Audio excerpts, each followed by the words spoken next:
అంటే ఏ రకంగా ఒక అబద్ధాన్ని నిజం చెప్పడం కోసం అని చెప్పి వీళ్ళు పడతా ఉన్న అగసాట్లు నిజంగా చూస్తూ ఉంటే ఆశ్చర్యం కలిగిస్తాయి.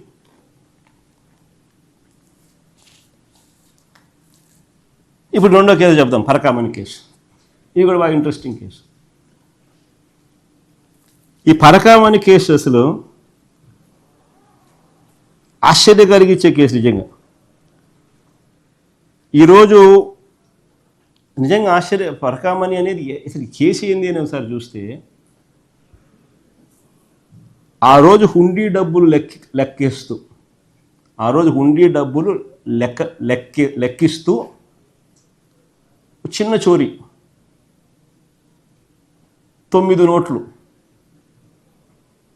$9 వర్త్ 72,000 ఇండియన్ కరెన్సీ, $9 నోట్, అది చోరీ, లెక్కిస్తూ చోరీ. ఆ దొంగను పట్టుకున్న పోలీసు అధికారి మరణించేలా చంద్రబాబు వ్యవస్థలను దిగజార్చాడు. ఆశ్చర్యం ఇది. డ్రైవ్ చేస్తా పోతారు, సరే వినండి మీరంతా. మీరు $72,000 విలువ చేసే $9 నోట్లను చోరీ చేస్తుండగా ఆ దొంగను పట్టుకోవడం నేరం అవుతుందా? నేను అడుగుతా ఉన్నా, ఆ దొంగను పట్టుకోవడం నేరం అవుతుందా? దీనికి ప్రాయశ్చిత్తంగా ఆ దొంగ కుటుంబ సభ్యులు 14 కోట్లు విలువైన వారి ఆస్తులను వారు దేవుడికి ఇవ్వడం తప్పవుతుందా? నేను అడుగుతా ఉన్నా మిమ్మల్ని.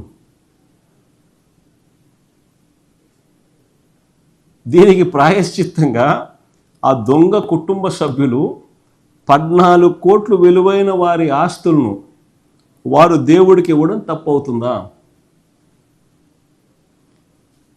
పోనీ దేశంలో అనేక చోట్ల అనేక ఆలయాల్లో ఇలాంటి ఘటనలు గతంలో జరిగాయి, కానీ ఎక్కడైనా ఇలా ఆస్తులు దేవుడికి ఇచ్చారా?